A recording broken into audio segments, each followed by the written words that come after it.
I feel like, when I tell people, hey, that food wasn't great, maybe it's not nice in the moment, but long term, I'm giving them an opportunity. Hey, you can improve and you can make your lives better and your future customers better.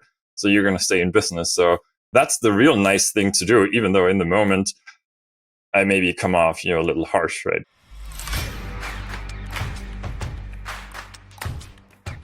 Welcome back, guys. We are on the Money Mindset Mentoring Podcast, and we have the pleasure of speaking with Stefan Asseg. And Stefan, thank you very much for joining us on the podcast. Really excited to have you here. I know we talked a lot about AI and all these different technology out there, and I know you got a lot of stuff to contribute. So thank you for being part of the show. Thank you. Thanks for having me.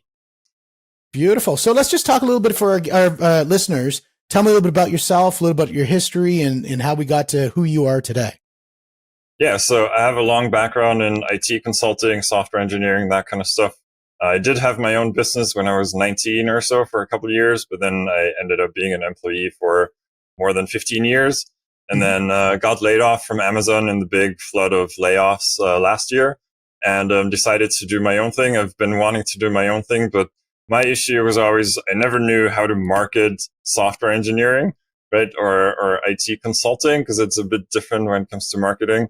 You don't just go on social media and sell six-figure software projects usually, right? So that was always my block in my mind. So I never did anything. And then I really, after so long in that industry, working for banks and not making that much of a difference after all, right? I wanted to do my own thing and make more of a difference. And then my idea was that, working with smaller businesses and helping them grow, that's going to make an impact where I can see the impact and it's actually going to improve people's lives and not just, help a bank save millions on their infrastructure, right? So that was my motivation. And then I came across Grant Cardone, which that's where you and I met, right? We got certified in the same event last year. And, so that's that. So business coaching and also marketing is what interests me because it's kind of technology heavy nowadays, but still has that impact that I want to make, right? So that's my short story in a nutshell. Yeah, it's interesting when you look, actually, I'm doing a presentation this week at the time of the recording where I'm talking with a sales team about gone are sort of the days of the lone gunman sales rep where they're just out on the street, lone wolf working by themselves, siloed information. I think that day is in its past. And I think the idea of the integrated team and that's really, having really good fostered collaboration happens. And we all know the best thing that creates collaboration usually is technology. I mean, first of all, it's fundamentally a mentality of collaboration, then backed by technology just to create speed and efficiencies. But I think, the collaboration happens between the teams within sales, whether it be, inside sales, customer support, the outside sales, territory managers, that sort of thing. That's one aspect of collaboration. But the collaboration also, I think, really starts to get a lot of momentum when they start to really collaborate with marketing. And because if marketing has a really good ground floor understanding of what the market's talking about, they can really change the message and craft it so that it can be a lot more effective. And I think one thing that really drew me to Grant was when he said, because he always thought of Grant as a sales guy, like, he was the lone gunman going out on the street and everything. And he made a massive success out of doing it. But then he came to the conclusion and for me, it took a long time to get to this one, but it was from him, was that marketing is senior to sales. And that marketing is really, if you can do marketing effectively, you're really going to put yourself in a position of massive scaling. And I think Alan, which is one of their guys, I think he spends about $5 million a month on advertising or some stupid amount of money. And what he said is that, sales reps typically go out to the street with a net, kind of chasing butterflies, and which works. And sometimes the butterflies come back alive and sometimes they come back dead. But if you could marketing does is it plants a garden and it draws the butterflies toward it. So the butterflies come towards it and all the salespeople need to do is to keep them there. So I think, your idea around marketing, I think it's really an important concept going into 2024 and beyond. And then we can talk tech about how much fun it is to start integrating tech into that process. Yeah, exactly. And that for me is kind of fun, because obviously for some people, they're non-tech people. The marketing, that's something they need to do and they realize that, but then all the tech behind it, that's where they are not interested and also don't have the background, right? So that's kind of fun for me to look at those things from, I come from the total opposite side, right? I never had to market anything, but I always had to solve tech problems. Mm-hmm. Now I can solve, or I can use tech experience to solve marketing problems. And for me, that's really fun to see. And I'm looking forward to see what the value I can add to my clients by applying tech to something they understand. Because usually in tech, you apply tech to problems nobody even has. And then at some point they understand, yeah, maybe it makes sense. Once it becomes tech usually is followed up with tech support. Yeah, right. Yeah, exactly. So yeah, it's interesting because I think the integration of tech in both sales and marketing is what's going to radically put somebody ahead of the game going into 2024. I mean, when it comes to, either running your podcast or whether it comes to creating content, creating videos, anything like that, even creating training manuals, anything that you put out there. Once you integrate tech, the speed you can get to from a lower investment standpoint is just so strong and compelling of an argument that to embrace tech, even if it's faulty. I mean, I just was on a call with a person today where they were talking about, some agent wasn't producing the right content. I'm like, but how close is it? Are we 80% off or are we, 50% off? And it was about like 75% off of 75% where they want to be. Okay, cool. 25%. So if you had an employee and the employee was off by 25%, are you happy? Or are you just going to help, and you're going to help like sort of coach to success, or are you going to dump the employee? Well, of course you're going to coach to success. Well, that's the same thing that happens with tech. And I think if you treat tech like an employee, I think people will have a lot better ability to digest tech. Yeah, right. And I think what I noticed, it's there's always that baseline of that person who has their notes on paper, right? And then I feel like the gap gets bigger and bigger and bigger because technology advances, but the people on paper, paper doesn't advance, right? So it's kind of like a curve like this, paper is always here and then technology is up like that. And then, those people stuck with paper, they're just further and further behind. But the interesting thing now is if you get them to the latest of technology, the jump forward they make is much bigger than maybe for somebody like you and me, right? If you figure out the latest, AI notes taking app that automates creating tasks and organizing your day, maybe you make a little jump forward, right? But for somebody coming from paper, the jump forward they make is gigantic for them, right? So yeah, I think you hit the nail on the head when you look at that. The micro adjustments that somebody can make to adopt technology over a period of time, if they would have started that a while ago, it's going to be easier now. Now there is certain UX, user interface kind of experiences you can make to try to make that better. But to go from that analog, working with paper to the digital working in that space, it's going to be a tough go for some people. And I think it's going to be worth it in the end, because as they make that adjustment, now, as you said, they're now going to be able to ride that up and they're going to be able to ride the wave rather than fight against it. Yeah, right.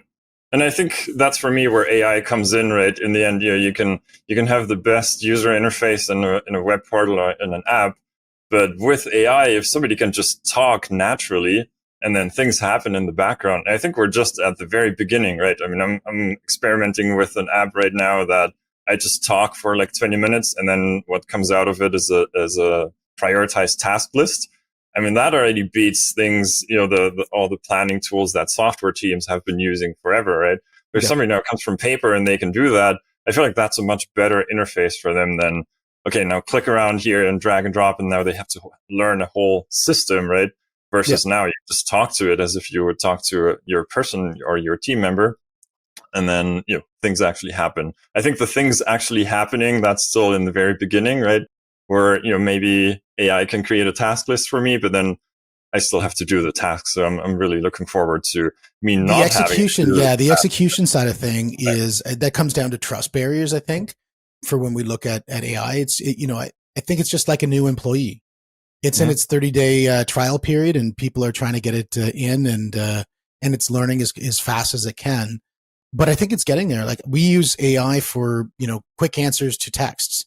So somebody texts my phone, it'll reply back with AI with whatever answer they're looking for. If it's something simple, if it's something that it can't answer, then it prompts me to answer. So it'll do that.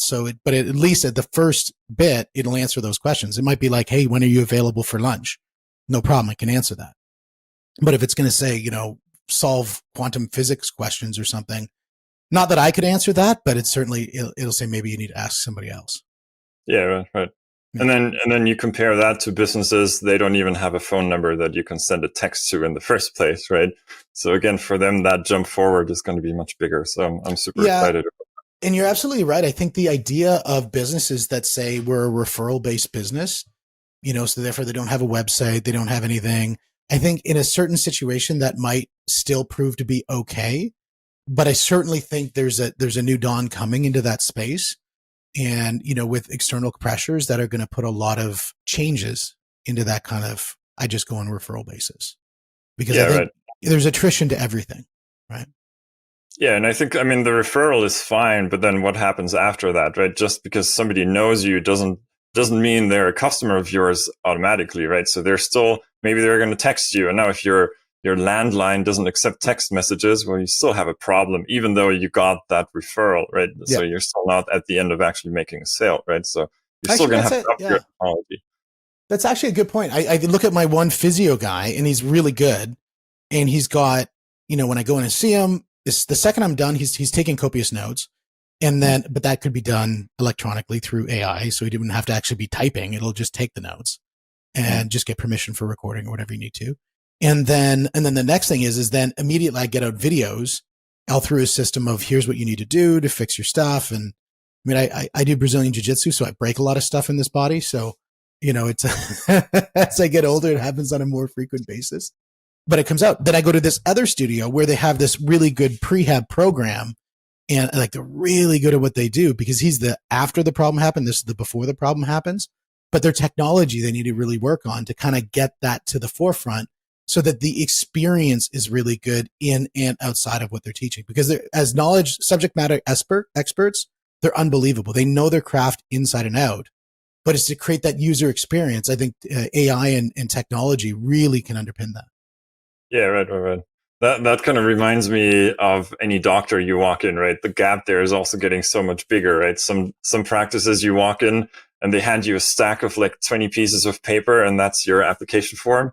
And then the other doctor, they hand you an iPad or whatever. So yeah, Yep. maybe the next version is they'll have an AI, you just talk to it, you just, tell it everything, and then it transcribes that for the doc. And then I'd rather go there than having to fill out 20 sheets of paper, right? So Oh yeah, or have it go yeah, to you before you even get there, so you can do convenience. So it can right. be you're Yeah, not sitting exactly. there wasting your time sitting in their lobby.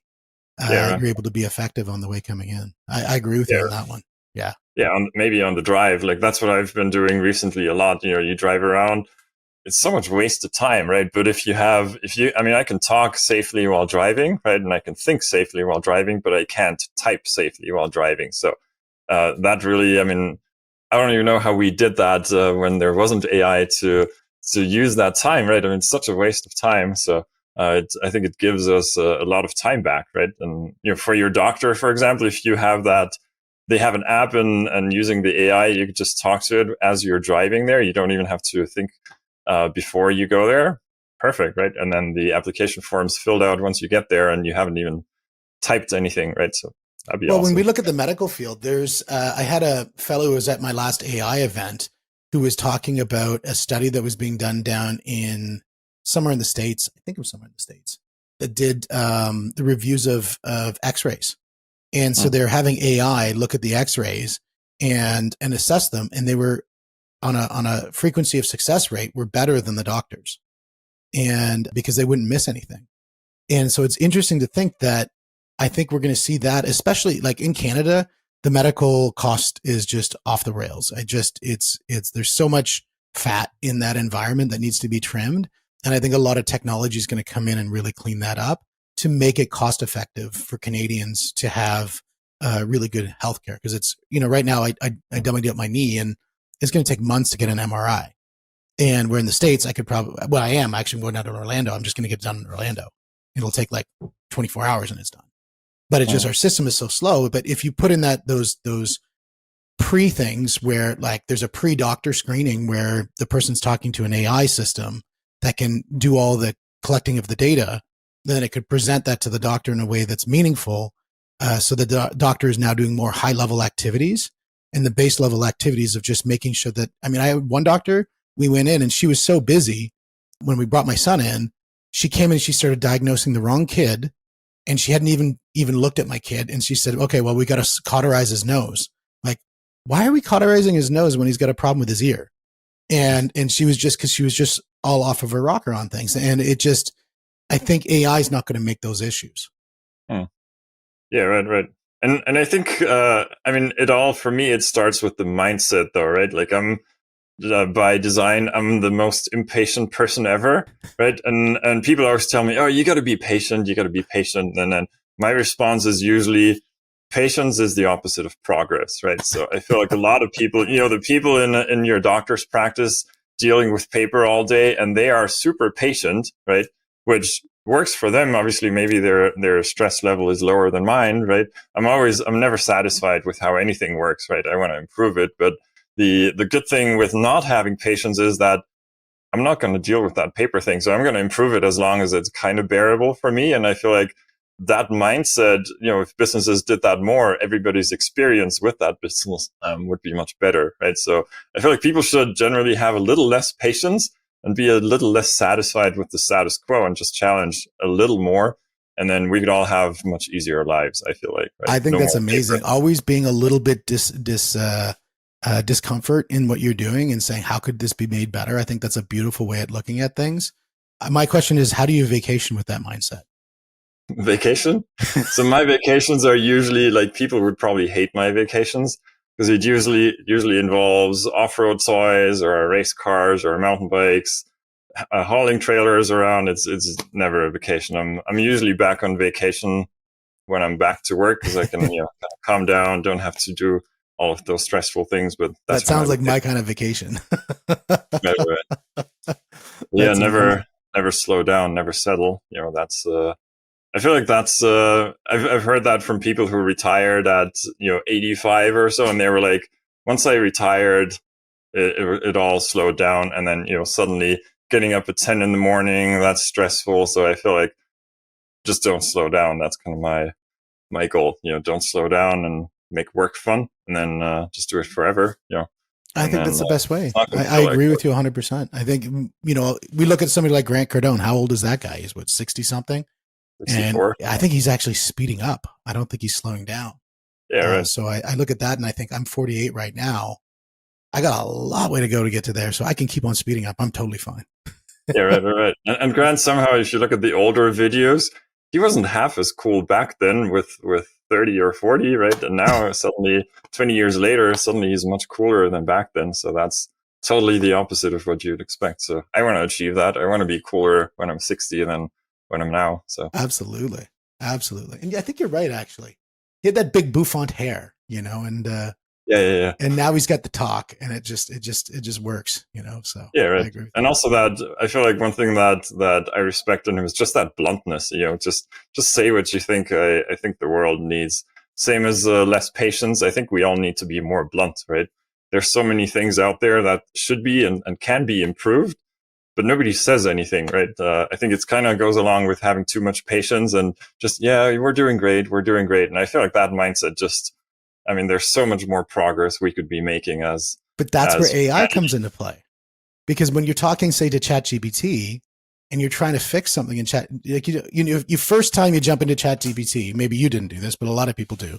They'll start saying, oh, please, do you mind if you could change this part here and, whatever. And now people just go and change this, boom.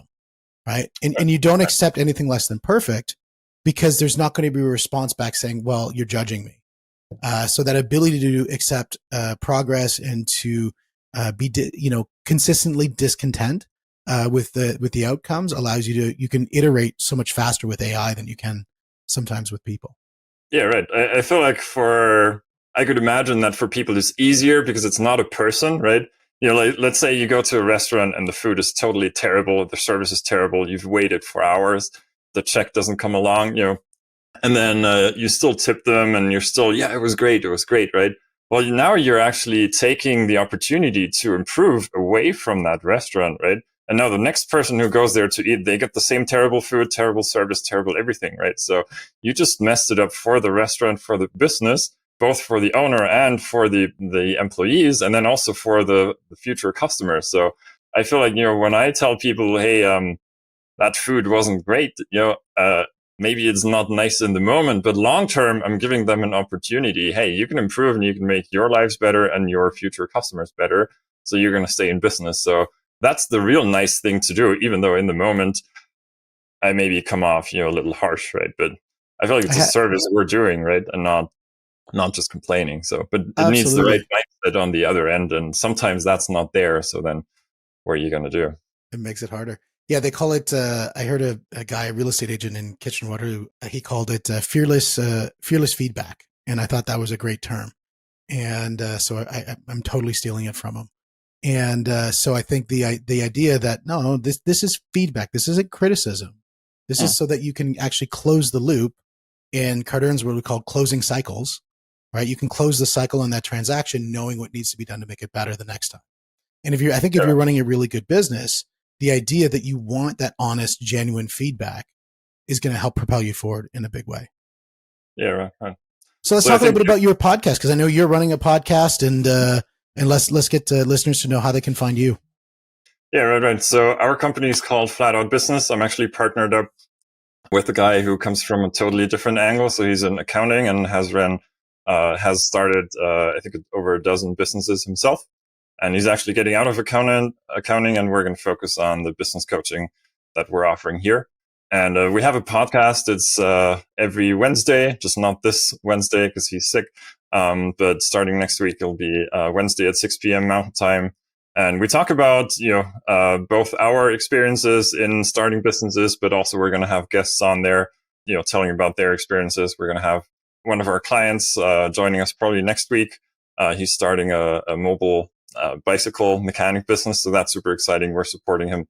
And so we're just talking about what it means to be an entrepreneur, about the mindset. We're going to talk about things like AI and time management and productivity and all those things. Those are kind of things dear to our heart. So that sounds like a great show. And I know with your perpetual focus on becoming better, it's going to be an amazing experience for the listeners to come check you out. So I think that's absolutely amazing. Well, as we come close, as we come to the close here, guys, Stefan, I really want to appreciate you for taking the time to spend with us. And I really enjoyed our chat. And I think we're on the same page about so many things, and excited to see you at the next event. We'll see you at GrowthCon for sure. And guys, this is the Money Mindset Mentoring Podcast. Checking out. We'll see you on the next show. Yep. Thanks, everybody.